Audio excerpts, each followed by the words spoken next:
Here come on back top, we come grooving slowly. And more importantly than me, I'm joined by Wayne Larrivee. We've got you for the next hour. We'll get you covered on what's going on Sunday in Philadelphia. The Packers, we know, obviously will play at 3:30 as the number 7 seed. Will be in Philadelphia against the number 2 seed, Philadelphia Eagles. The second straight year, it is a 7-seed road for the Green Bay Packers. So if indeed they do win, we also know their second round opponent, and that would be the top-seeded Detroit Lions. We welcome in the voice of the Green Bay Packers. His name is Wayne Larrivee. Let me start with a kind of a question, Wayne, as to what was more significant Sunday in the loss to the Bears. Is it more significant that the Packers will go in without momentum, or more significant that they go in without Christian Watson? Without Christian Watson, period.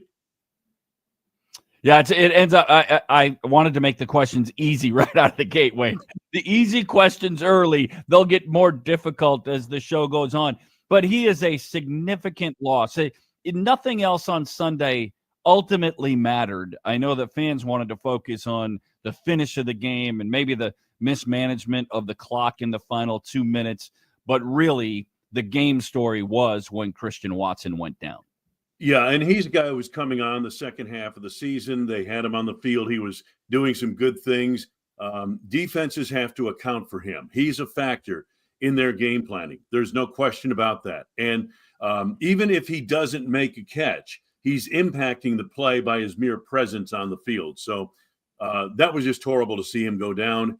I flashed back immediately to a game I was at as a fan, watching from the south end zone on a Monday night when the San Francisco 49ers and Packers are going at it in 1996. And Robert Brooks, almost the same spot in the field. They started the play, triggered the ball, and he started up the field and then fell like he was shot.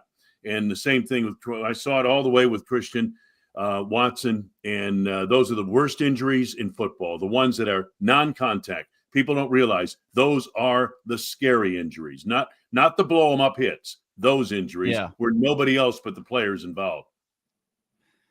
So there are different ways to look at what happened over the weekend and how the season finishes for the Green Bay Packers. There's the micro look that you can go in and say, well, what did you do in the final 2 minutes and how was the clock maybe mismanaged? And certainly Matt LaFleur talked about that post-game that he had said to his players that he mismanaged the finish of the game from a timeout and clock standpoint. And that's where I'd like to begin here in this part of the conversation. Wayne, you've been covering this game and calling games for a long time. The number of coaches that brilliantly handle end-of-game clock scenarios is a small number, right? I mean, more of them we can talk about mismanagement and why did you take the time out there and why didn't you let the clock – but that really is that end-of-game scenario that played out on Sunday on both sides was a mismanagement conversation. It was, but – if you're the Packers defense, you got to stop them. You got they got the ball less than a minute to go with a one timeout, rookie quarterback, and you've got to stop that. You know, you can't horse collar the quarterback and get them started on a 15-yard gain from their 20 to the 35. Now they're off and running. Okay. I understand taking away the sidelines, obviously, but you've got to have a robber in the middle of the field. You know, you can't, and your deep players can't be so far deep. It's almost like the 4th and 28. I mean, what was Darren Sharper and the other safety doing? Correct. 20 yards beyond the line to gain. That's just misalignment. And I don't know whose fault it is. Probably the players. But, that happened. And that's the thing. So, Matt took a timeout when maybe he probably should have let more time run off the clock. Fine. But by the same token, they got the ball, if I'm not mistaken, the 20-yard line or so. I mean, you've got to be able to defend that. You've got to be able to stop them. If your defense is as good as it needs to be, you get that stopped. Well, and so just to recreate that, they do get the ball 48 seconds on the clock. The Bears had it at their own 20. You get a horse collar, then the pass to Rome Odunze that put the ball to the 50-yard line. They had a run up the middle that precipitated their timeout that gets it to the 46. But then they had an illegal formation, moved it back to the 46, And that's the play at the end. 3rd and 11 from their own 49, in which Matt LaFleur in his media availability yesterday said they just had the wrong defensive call out there, that they have, just as you described, you have to have somebody in the middle of the field that can take away that, because they got 19 yards and we're able to clock the ball with 2 seconds left. Now, understand that it's a gamble by the Bears to do that. Okay, it's a gamble. I mean, you're counting on a lot of things going right. So they do take the gamble, but they got up to the line of scrimmage. They got the ball spiked with 2 seconds to go, and then the field goal is made. So just a tough way to end the season. A game that, Mike, was really strange from the beginning. That fake on the punt return in the first quarter. I mean, wow. Believe me, I was sucked in. Okay. I thought DJ Moore on the near sideline was going to make the play. And the other thing that happened on a day like that, the ball gets up into that damn crowd. It's cloudy. It's overcast. You can't see it. You lose the darn thing. Now you're reading players. And I'm reading DJ Moore like the rest of the Packers were. And they're all converging on him. And then I'm seeing, 39's going down the sideline? What the hell is that? And it peed me off because I blew it. I didn't have the call right in the first place, and I should have. But here's the other thing that I wonder how this could happen on week 18.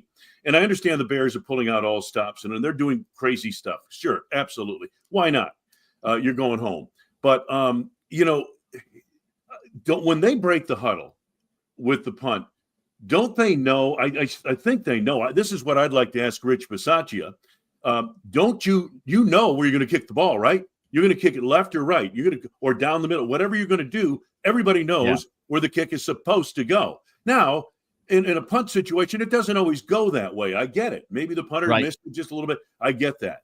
But for everybody to get sucked into that side of the field when the punt was going on the other side, and I'm sure they told everybody, we're going to hit it down the left sideline here.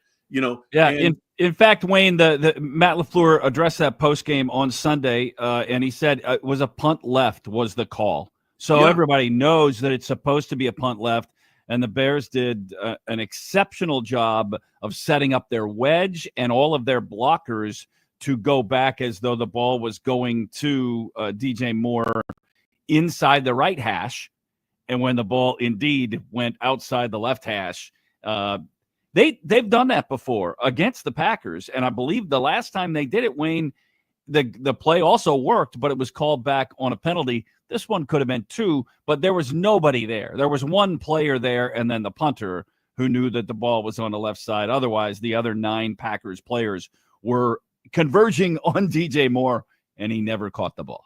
That's discipline too, though, Mike. I mean, that's discipline. You know where the ball is being kicked. And so I understand the guys on the right side of the field might cover that guy. They think DJ Moore is going to catch. That's fine. But, you can't have everybody over there because everybody knows the punt is going down the opposite sideline.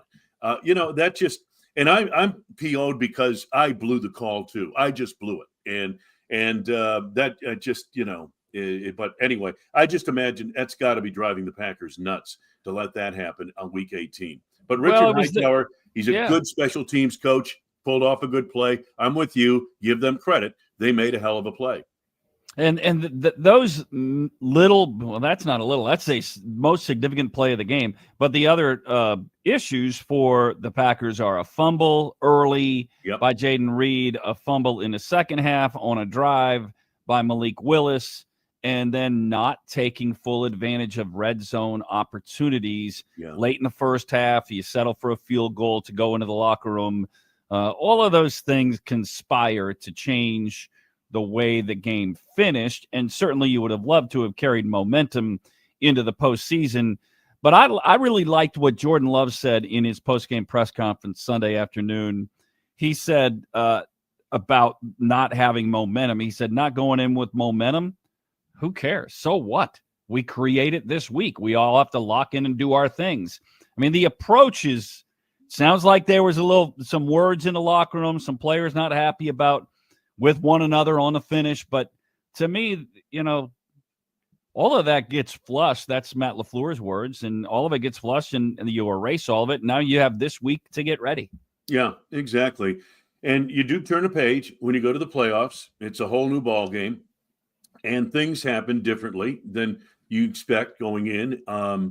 And this is a young Packers team that people ask me, well, what about, last year they were going to the playoffs. They seemed like they were hot, and they were. They won their last couple of games of the regular season. They made the playoffs on the last day of the regular season, and then they go in and upset Dallas. So, but they had some momentum, some good feel going on. This team's a little different. This team's older. It's a year older. I know it's still the youngest team in the NFL, but most of the principal players on this team were there last year. And so they know what it's all about. And it's a little bit different. And they don't have the same good feeling and momentum going into this game as they did a year ago in the same position. But nonetheless, as Jordan said, the page turns. And, you don't have momentum. Let's not dwell on that. Let's get some momentum and go. Yeah, in that game on Sunday, Josh Jacobs had 6 carries and 1 pass reception in the game. So the Packers certainly had a plan of minimal use for their most important non-quarterback player, and that is Josh Jacobs. He is a difference maker. I don't think many people believe that if he would have played with a full workload, that Green Bay would not have won the game. But the goal there was to have him fresh and good to go. And you want to talk about a matchup that features 2 of the game's best as running backs in Saquon Barkley and Josh Jacobs on Sunday. Yeah, from a fan standpoint, from an observer standpoint, it's a great matchup. You really look forward to seeing these 2 high-caliber running backs going at it out there this weekend, and it's going to be fun. I think that'll be the thing that'll capture my attention early on. The other factor, it's very interesting. Philadelphia is number 1 in the league in rushing the football, I believe, or number 2, is very close. At any rate, they're very good. But it's interesting, and Greg Olsen mentioned this on their Dallas telecast. I was just watching it this morning. He said, the thing about Philadelphia that people forget, okay, they're an excellent running football team, but the presence of their 2 receivers, they have 2 number 1 receivers, not 1, they've got 2. And those guys on the perimeter, they make a huge difference in this ball game and opening up the run game. A.J. Brown and Devontae Smith, those guys, their mere presence on the field kind of widens the coverage and gives that running game a chance to go. Yeah, we'll get into this a little bit later, but also keep this in mind. Many fans, because we watched Philadelphia in the opening game in Sao Paulo against Green Bay, but for many, they haven't watched a lot of Philadelphia Eagles this year.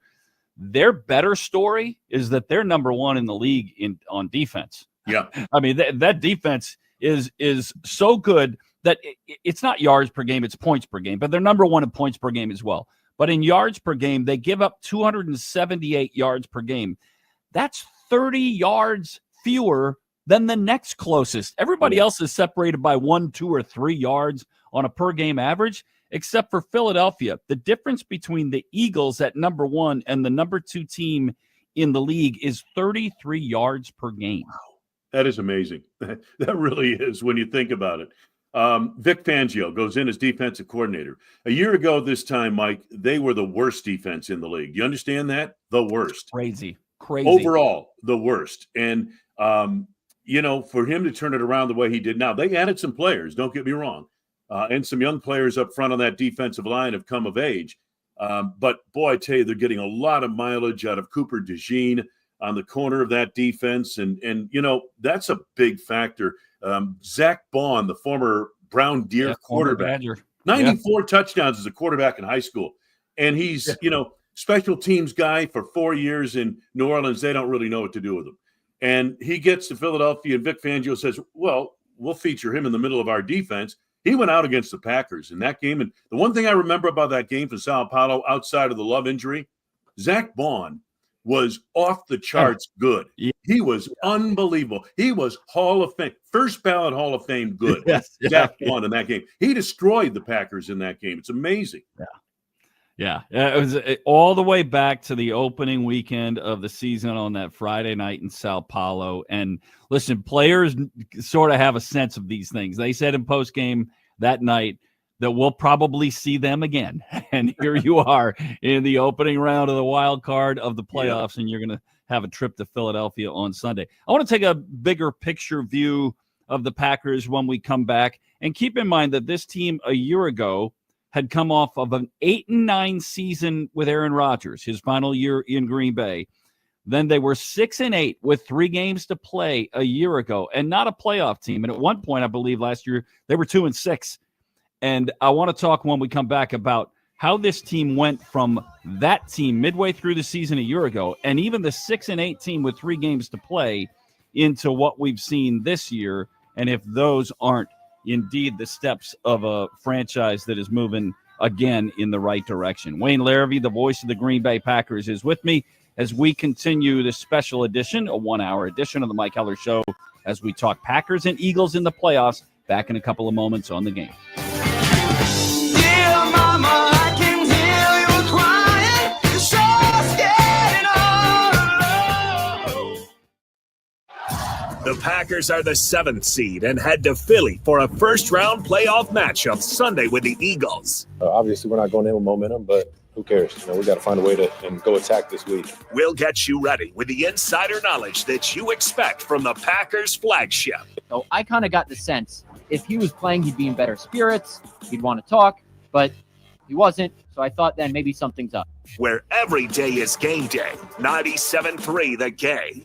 Underdog Fantasy is the best place to cash in on your sports takes during the NFL playoffs. Hey, it's Billy Schmidt. Which players are going to go off and which players are ice cold? With over 5 million happy players and $2 billion won, Underdog Fantasy is the best place to play Pick'em and cash in on all your favorite athletes' performances. Their Pick'em game allows you to win up to 1,000 times your money by simply choosing higher or lower on your favorite player's stats. And whether it's the NFL playoffs or the NBA, you can mix and match across your favorite sports and cook up some fire entries for your shot to win real cash prizes. Underdog is also the only Pick'em platform that puts the power to cash out in your hands, so you can either keep riding your entry or tap the win now button whenever you want. Plus, Underdog's double flex option allows you to even take 2 L's and turn them into a W.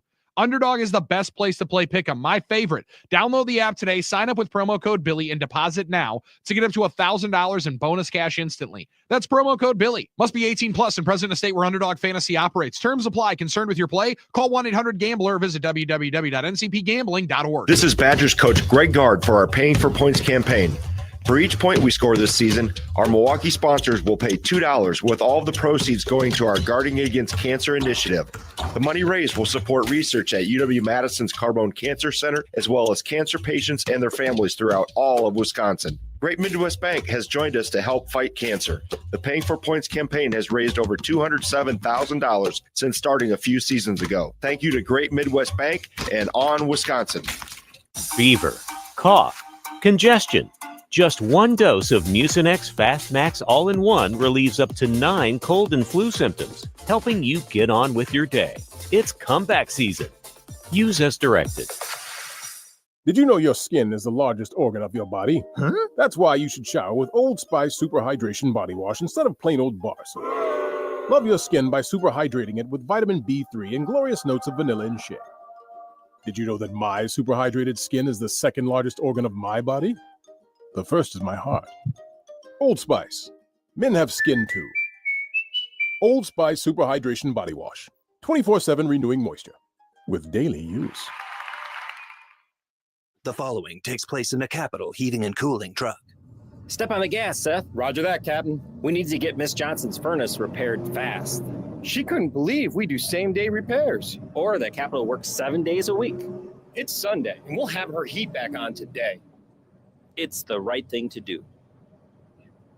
Same-day repair. 7 days a week. Same-day repair. 7 days a week. Capital One, do you read me? Loud and clear, Laura. You guys almost to Miss Johnson's house? We need to get her furnace repaired fast. Be there in T-minus 3 minutes. Step on the gas, Seth. I already stepped on it. I already told him. Roger that. We'll contact you when the Eagle lands. Capital One, out. Same-day repair. 7 days a week. Same-day repair. 7 days a week. Capital Heating and Cooling can repair your furnace same day, 7 days a week. Schedule online at callcapitalcares.com. Window Nation customers have been singing our praises for years. With fast local service and an industry-leading 96% customer satisfaction rating, it's no wonder. I researched window companies for the last year to see what the average prices were and the quality of work. Window Nation nailed both. Get 50% off all windows and 0% interest for 6 years. Hurry, This offer ends soon. Schedule a free estimate now. Call 866-90-NATION or visit windownation.com. That's 866-90-NATION. Oh, could this vintage store be any cuter? Right? And the best part, they accept Discover. Accept Discover? In a little place like this? I don't think so, Jennifer. Oh, yeah, huh? Discover's accepted where I like to shop. Come on, baby, get with the times. Right. So we shouldn't get the parachute pants? These are making a comeback. I think. Discover is accepted at 99% of places that take credit cards nationwide. Based on the February 2024 Nielsen report. What's up, everybody? Adnan Burke here to tell you about a new podcast. It's NHL Unscripted with Burke and Demers. Jason Demers here, and after playing 700 NHL games, I got a lot of dirty laundry to air out. Each week we'll get together to chat about the sport that we love. But we're not just going to be talking hockey, folks. We're talking movies. We're talking TV, food, and Adnan's favorite, wrestling. It's all on Le Table. Listen to NHL Unscripted with Burke and Demers on America's #1 podcast network, iHeart. Open your free iHeart app and search NHL Unscripted with Burke and Demers and start listening. 97.3 The Game.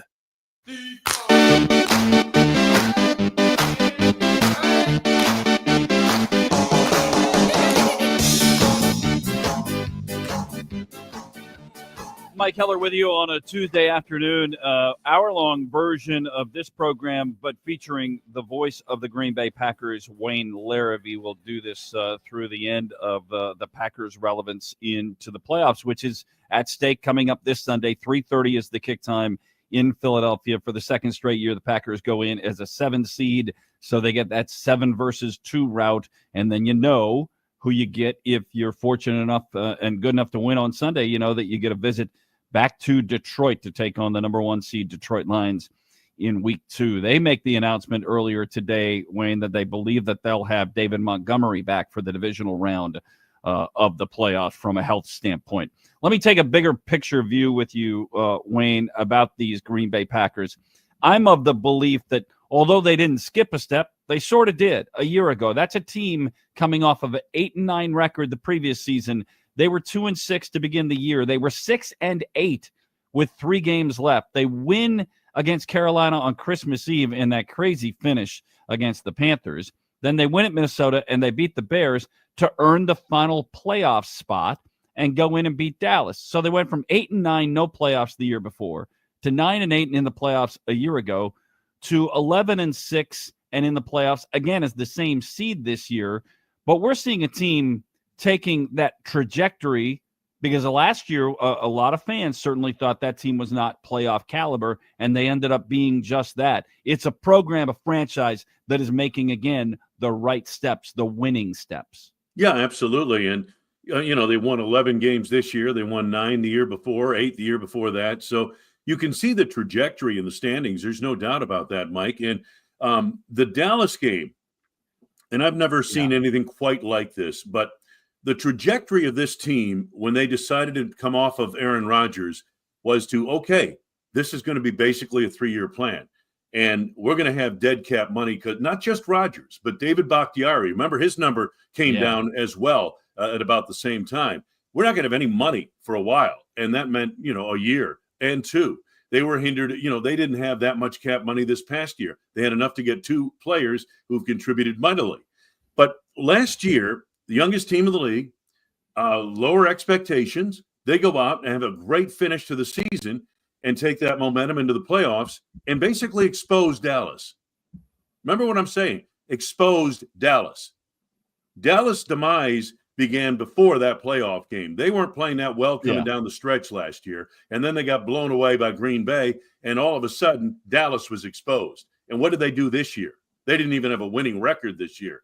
So, but that game for the Packers in Dallas and the way they won it, and then the way they played in San Francisco the next week against the Niners team that really wasn't playing good football toward the end of their season and didn't play good football in their first 2 playoff games. The Packers could have beaten them, and the Lions damn well should have. They were leading 24-0 at one point. The Niners played their best game of the postseason in the Super Bowl and lost in overtime to Patrick Mahomes. Yeah. So what does all this mean about the Green Bay Packers? Well, this is what happened. All of a sudden, you see those 2 games. You go on the road, you beat Dallas, the 2nd seed, 12-win team. You blow them out. You take San Francisco, the best team in football last year, down into the 4th quarter, And now the expectations change, not just for us on the periphery, not just for fans, but they changed in the front office. And then Brian Gutekunst said, well, we got to get a couple of free agents in here. And boy, we can contend this year.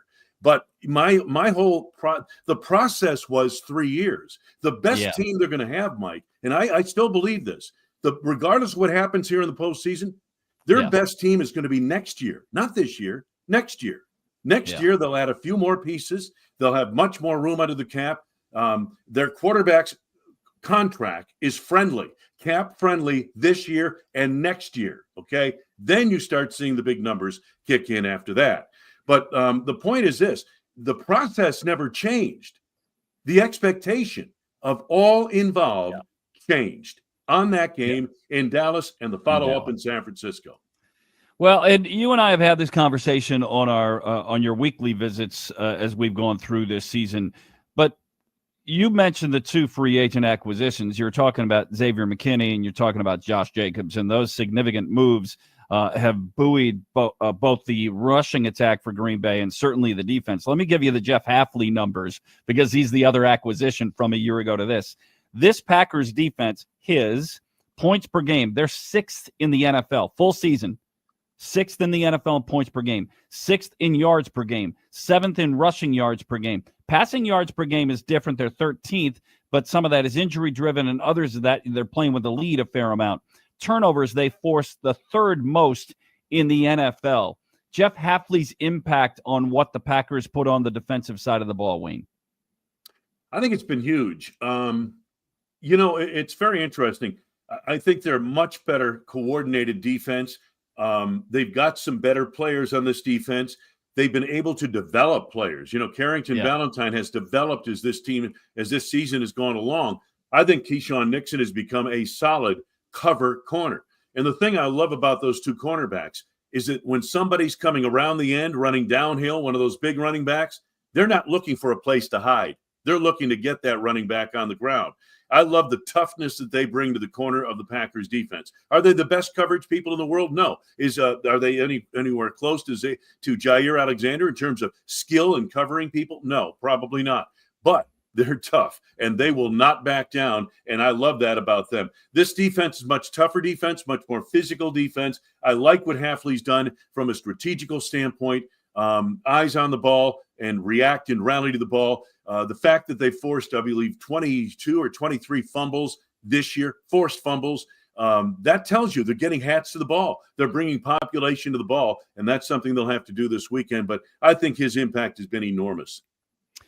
So it gives me a chance to ask you about the difference in the two teams. A year ago, because the Packers won the last 3 and then played so well in Dallas and played so well for 3 quarters plus in San Francisco against the Niners, but in Santa Clara, I think the perception of last year is that they were better than their record would indicate, and that some people, some fans, might think that they took a step back this year. In fact, they're 2 games better. The difference, I suppose, between last year and this is that win in Dallas, how they played in San Francisco, plus the wins against Kansas City and Detroit back-to-back in the regular season. This year, they didn't have one of those, I'm going to use air quotes, signature wins, but they did win 11 times. Is this year's version of the Packers, as you now see it, a better version than a year ago? Did they take a step forward? I think they did. They certainly did, and we just discussed the defense. I think they're a more experienced, more mature team than a year ago, but they're not playing as well down the stretch, Mike, as they were a year ago. And, Jordan Love's been off a little bit. I'm not saying a lot, just a little bit. And it started in the New Orleans game, and they blew out New Orleans, so nobody cared, right? But, he hasn't been quite on. He hasn't been sharp the way he was at the end of last year. He was on fire at this time last year going into the playoffs, and he's not quite there. And for I don't know what reason, any number of reasons, he was playing well 4 or 5 weeks ago, and he's not playing bad. Don't get me wrong. He's not doing stupid things. He's not throwing interceptions. He's not turning it over. But the precision of the passing game in the NFL is much different than the college game. You have to be a lot more precise, and I don't think he's quite right now as sharp as we've seen him in the past. And maybe that's what I'm seeing. That's why people are saying, well, I think this is a better team. Are they going into the playoffs with the same momentum they did a year ago? Absolutely not. To illustrate that point, I don't believe he's thrown an interception since November 17th, the first game with the Bears. That illustrates the point that he's not making mistakes, but he also has not been nearly as dynamic. I mean, down the stretch last year, he was the best quarterback in the NFL. All teams considered, without question. 18 touchdown passes, 1 interception over the last, 8 games of the year last year, that kind of thing. Yeah, and you know, I think some of it, they're trying to evolve this offense. Some of it is the fact they haven't had Christian Watson. That's a big part of it, I think. You know, Christian was in and out of the lineup. And, you know, they haven't been able to get a receiver on track, Mike. Yeah, correct. Jaden Reed's their best receiver, okay? And he's had, like, I want to say 4 or 5 games with less than 40 yards receiving. Really? Yeah. That might happen to Justin Jefferson once a year, you know. So, and I asked Matt LaFleur this on the pregame show because I believe like he does that, you know, if you have 4 or 5 really good receivers and nobody knows where you're going with the ball because they're all good, you know, I said, that's fine. But when you have a number 1 receiver, he sucks the attention and the preparation and the energy of an entire defense. And that's something that they don't have. And Brian Flores in Minnesota a couple of weeks ago says, we don't have to play zone against these guys. We can man these guys. You know, that's the thing. You have a number 1 receiver like that, and you got to put somebody over the top. You've got to compromise your defense. And Matt gave me the answer that, you know, you would expect. And that, no, we like the fact that we have a bunch of guys we can go to on any given week, and one guy can be the number 1 receiver that week. And I understand that. But there is some value, I think, to teams that have the Devontae Adams, the Justin Jefferson, the Jamar Chase, the A.J. Brown, the Jordan Addisons. I mean, those guys command attention. Okay, in our final segment, I want to talk about the game against Philadelphia. But let me do a couple of quick hitters here before we take this break.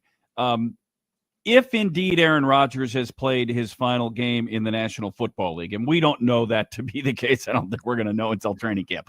But if indeed he's played his last game, what is your view on the NFL life and times of Aaron Rodgers? Oh, I thought he the most precise quarterback I've ever seen in terms of just accuracy, you know, outthinking the opposition.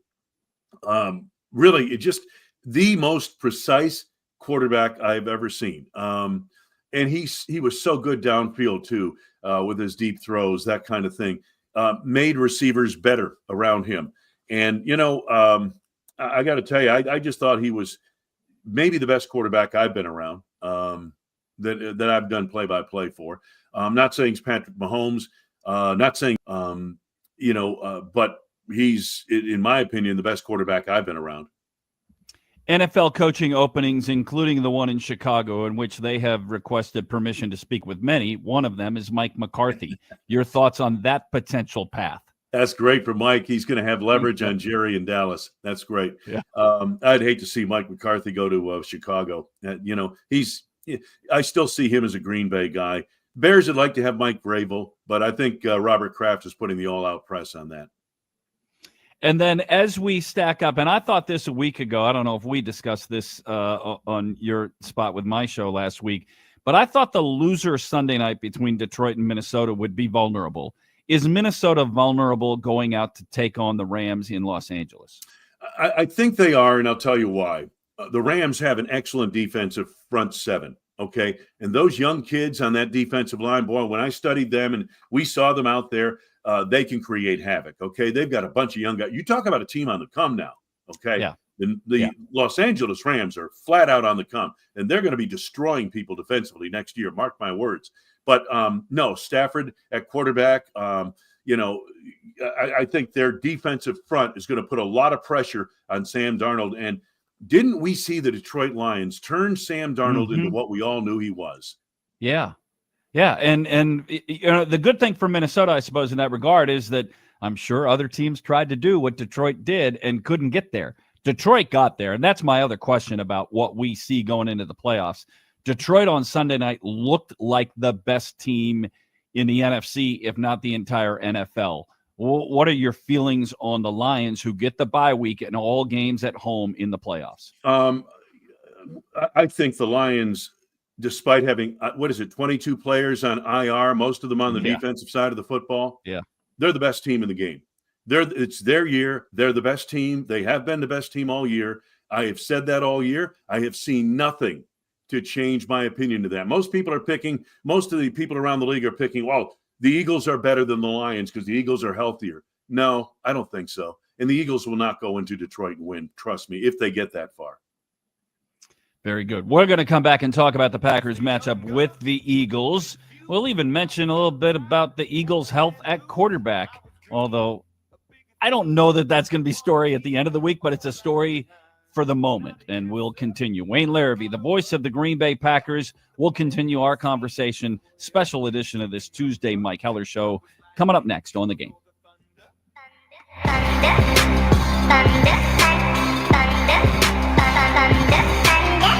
Downy Rinse and Refresh. Break up with stinky clothes. Rinse it out. Every now and then I get a little bit tired of the stinks that just will never come out. Oh, Downy in the rinse change. Every now and then I rinse it out. One wash and it delivers. One wash, it smells so clean. Downy Rinse and Refresh, it's a dream. Downy Rinse and Refresh. Fights odor in just one wash. Guaranteed. Sarah Spain for iHeart Women's Sports, presented by Capital One.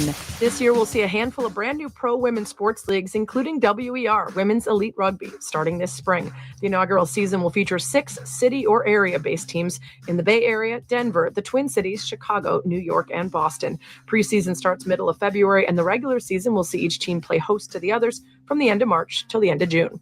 For more women's sports stories, subscribe to Good Game with Sarah Spain on iHeart Podcasts. Capital One is a founding partner of iHeart Women's Sports Network. With the Capital One Venture X card, you earn unlimited double miles on everything you buy and turn everyday purchases into extraordinary trips. The Venture X card from Capital One. What's in your wallet? Terms apply. See CapitalOne.com for details. Drew and KB here with our buddies, Rob and Chris from HappyPlaceHemp.com. Gentlemen, congratulations on your new product, the Drift Seltzer. Tell us about it. Yeah, we're super excited about that. We've had it for a couple of weeks, and it's been in development for probably 3 months. All the seltzers on the market that I tried were super packed full of sugar, and I wanted to make something that was sugar-free, alcohol-free, but that still makes you feel good. It's like a nice alcohol alternative and no calories. 0 calories. I am a big fan of that. Where can you find it? Is it at any retail locations? Do we come to your store? Yeah, right now we've got it at the store in Muskego, and it's also at Ray's Liquor. We're going to be expanding that probably throughout the city and the state very soon. You can buy it online too, happyplacehemp.com. We'll ship it right to your door. If you buy 3 or more 4-packs, we'll ship it for free. With the code Drew and KB to get 25% off. Yeah, that's right. Awesome. Now get 25% off your entire order with the code Drew and KB in store and online at happyplacehemp.com.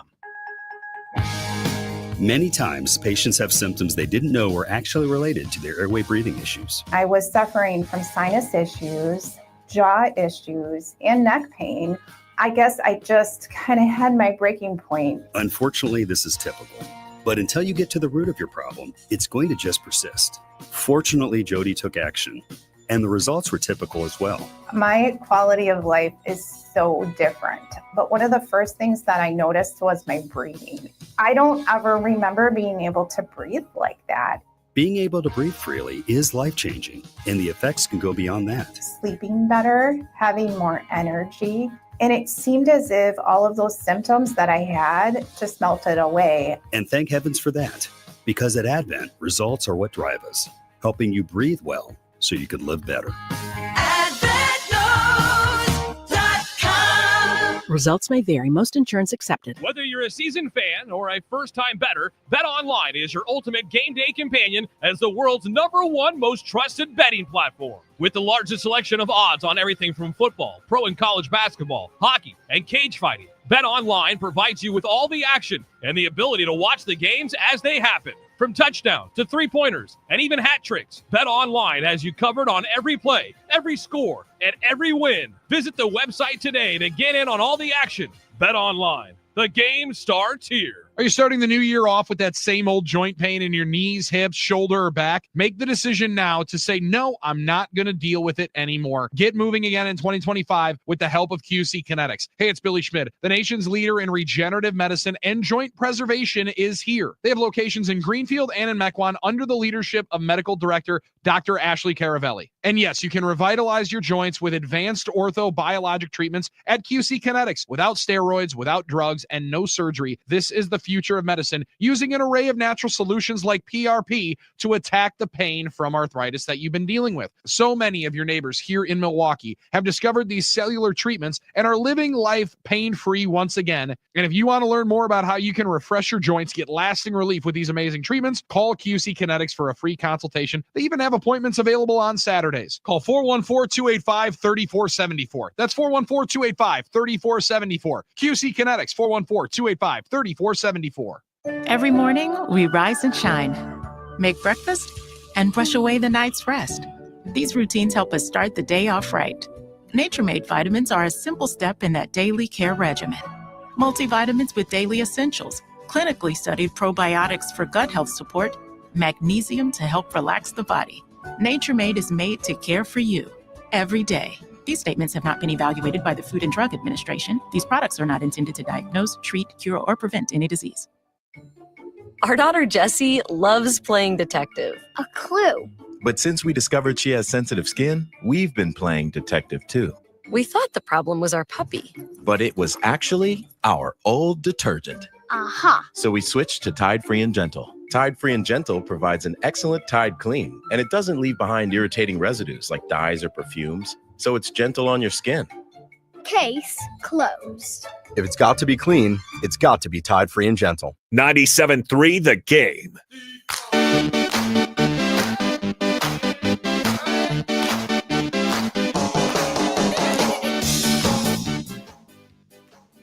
Back with you, a special edition of the Mike Heller Show, full hour with the voice of the Green Bay Packers, Wayne Larrivee. We'll do this while the Packers are still in and through probably at least next week, if not beyond. A little news for you, Wayne, that happened just a moment ago. It's announced that the Raiders have cut ties with Antonio Pierce. So there are now 6 head coaching openings in the National Football League.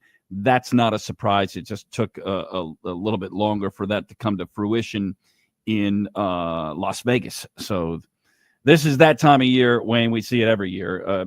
Coaches, there's the carousel gets in full operation within 24 to 48 hours after the finish of the regular season.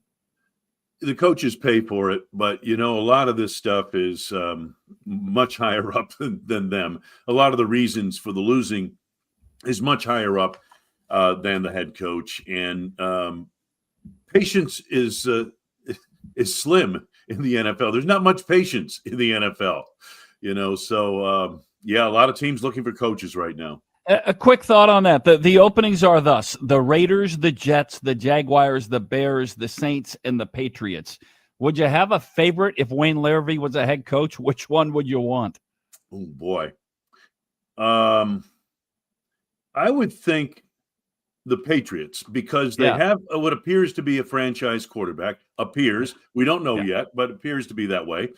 And I think I trust Elliott Wolf in the personnel department. He has not had time. He has not had enough time to turn that thing around, but he has gotten better players in there over the last 2 years. I think if you give him a chance, make him the real general manager, he will do a hell of a job. That would appeal to me. The second job, believe it or not, would be Jacksonville. Why? Because they have a quarterback who I know is a franchise. They do, yeah. And an owner that's unafraid to spend some money. Well, I mean, shoot, you're limited by what you can spend in this league. But and the Bears have been a very messy franchise in recent years, and we're going to find out in the next week whether the Dallas Cowboys would be the 7th head coach opening or not. We covered on that a little bit earlier. Let's talk about the Philadelphia Eagles. You can't begin that conversation without first addressing the concussion protocol that Jalen Hurts has not cleared yet. There is an expectation that he would be good to go, but concussion protocols are mandated. And if there are any hiccups in that process this week, That is very much at this point. I think the Packers are planning on facing Jalen Hurts, but it is not a fait accompli that he's good to go. Yeah, you're right. He went down to the Washington game, I believe it was, on December 22nd. That's a game they lost, and he missed the last 3 quarters of that game, and he hasn't played since. And here's the thing I wonder about. So Jalen Hurts, let's say he gets cleared in time to start practice tomorrow. The NFL week begins tomorrow for the players. How sharp is he going to be? He's been out a while now. How sharp will he be? Will they run him? Will they have those designed runs? What about the tush push? You want to put a guy in there with a, concussed guy on a tush push where he's going to get hammered? I don't know. There could be there are a lot of things involved here.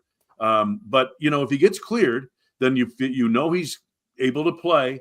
I just wonder how sharp he's going to be after all this time off.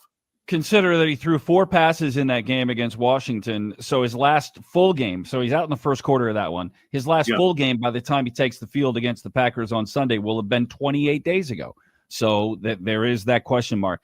Then the next question, if you're talking about Philadelphia, you cannot talk about them without the 2,000-yard rusher in Saquon Barkley. The Packers did a decent job against Barkley in the opening game back in Sao Paulo, but that dude has had the best year of a running back in quite some time. Yeah, it really has. And in front of, we think Detroit has the best offensive line in the league. They have a good one, but I think the best offensive line in the league is Philadelphia. And they are good for protecting against the pass or running the football. 3 Pro Bowlers in that offensive line.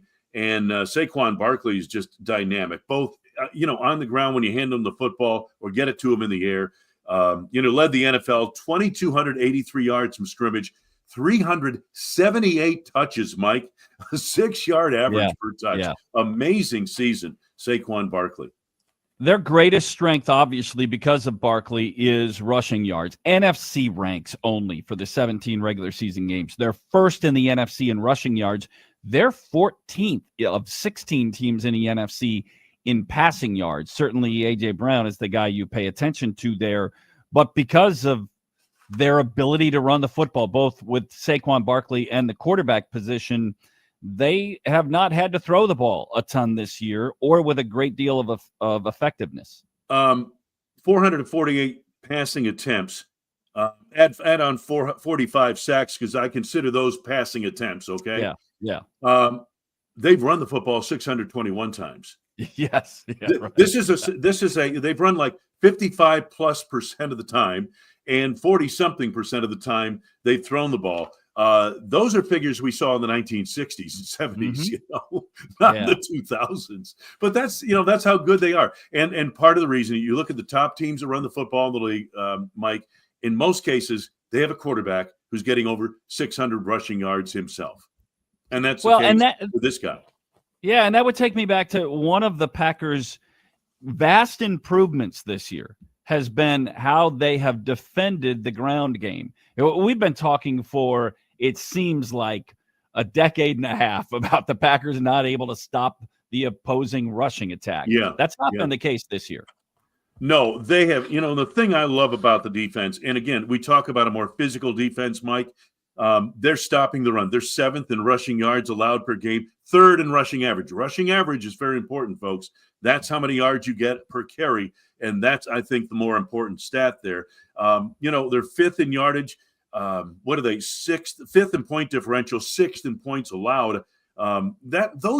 This is a true top 10 defense, okay? In the past, the Packers have had, maybe they've been top 10 in yardage, overall yardage, but they couldn't stop the run or whatever, that kind of thing. This defense is legit. These numbers are legit straight through. The pass numbers, 13th in passing yards per game, 11th in average yards per pass attempt defensively. Those are solid numbers because they're really hard to run against. And you've got to give a lot of credit to Hafley and the way he's developed this defense. Well, and then from a health standpoint, if Green Bay can get a little bit healthier, Evan Williams availability, Quay Walker availability this week, we've seen the tremendous play of Edgerrin Cooper, who isn't always in the right place, but wherever he is, he's going to get there in a hurry, and he's been very good. The defense has playmakers, but certainly would help them to get a little bit healthier on the back end. Getting Williams back, Mike, will allow the Packers to kind of balance their personnel in that secondary. When I look at Javon Bullard, I think he's much better in the slot than he is at a pure safety position where he's had to play these last couple of weeks because Evan has been out. But if they can get Evan Williams back and next to Xavier McKinney, they can put Bullard in the slot. You've got Keyshawn Nixon out there along with Carrington Valentine. It gives the Packers a chance in that secondary. Now, I'm also curious about you've been covering this game for a few years, and you see players erase memories in a hurry. Well, the fan base is usually more temperamental about a win or a loss and how it impacts our moods from time to time. Like today, I mean, they're going to be back in the stadium tomorrow. That's when the work week begins again, and back on the practice field. Sunday will be gone. For us, we have that hangover of the Bears loss. But for the rank and file, the roster, the players who are going to be between the white lines on Sunday, by the time they hit the field tomorrow, that'll be gone. Oh, absolutely, Mike. No question about it. Losses, they sting and last longer with we observers and maybe even coaches than they do with players. Players just, boom, okay, it's over. Oh, yeah, that wasn't very good, was it? Well, what's coming up here? That's the thing. The thing I loved about the team last year, they went through that. They're the youngest team in the league. They don't know any better. They've lost like 4 in a row. They haven't won in a month. And they're like, I don't know, what were they, 3-6 or worse than that even? And they just decide, well, okay, we're just going to keep playing here because we got another game. And they just keep going along. The thing I like about this team, and I like about the character of the players on this team, and I know you've gotten to know some of these guys in the locker room. They're really a great group of guys. They just keep playing, and even these games they get down like to the Vikings by 28 and the Lions got them by 24 or 17. Didn't stop. They just keep playing. And we all sit there and say, well, Brian Flores' defense was playing the clock as much as they were playing the Packers. Well, but the Packers were still damn well playing. Give them credit for coming back the way they did. They're not going to quit. I don't care if Philly gets up on them. Now, hopefully the Packers will come out, score early, get on top of this thing, and have an opportunity to play on the lead in this playoff game. That's very important, I think, especially on the road, especially in a place like Philadelphia. If they can do that, I think they've got a chance to knock off the Eagles. I really do. But it's critical they get off to a good start. But that's how the players think. They're just going to keep playing. I think you just previewed the final question and answer in our final 40 seconds or so. What does a Packers win look like Sunday at Philadelphia? What are those keys? I think they get the opening drive. They score. Josh Jacobs touchdown. Jalen Hurts isn't quite as sharp as we know he can be. And they kind of make it tough on Saquon Barkley. You know what I mean? Now, he may get his 100 yards, but he'll probably have to take 30 rushes to get it. That's a win for Green Bay. Wayne, can't wait for it. Always appreciate the time we get to spend together. Thanks for spending the hour with us doing this. We'll look forward to Sunday in Philadelphia. All right, Mike. Enjoyed it as always. Take care. Thank you, Wayne. That is the voice